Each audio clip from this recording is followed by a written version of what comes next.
నిమిత్తాని చ పశ్యామి విపరీతాని కేశవ న చ శ్రేయోను పశ్యామి హత్వా స్వజనమాహవే. ఈ శ్లోకము ద్వారా అర్జునుడు అంటున్నాడు, హే కృష్ణ, అనేక అపశకునాలు కనబడుతున్నాయి.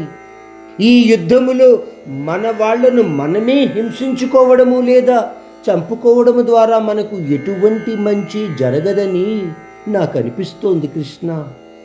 మొదటి అధ్యాయములోని చాలా శ్లోకాలు మనకు మానవునిలోని బంధుప్రీతి వ్యామోహాలు ద్వారా కలిగే విషాద పరిస్థితుల గురించి తెలియచేస్తాయి.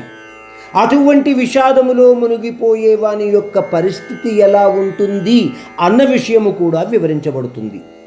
వీటి గురించి విన్న మనము కర్మలను, బంధుప్రీతి వ్యామోహాలను వదిలివేయాలని అనుకోవడము లేదా వాటిని వదలడము అసాధ్యము అని అనుకుంటూ భగవద్గీతలో శ్రీకృష్ణుడు వివరించిన అనేక విషయాలను అమలులో పెట్టడము కూడా అసాధ్యము అన్న ఊహాగానాన్ని మనలోనికి రానివ్వకూడదు.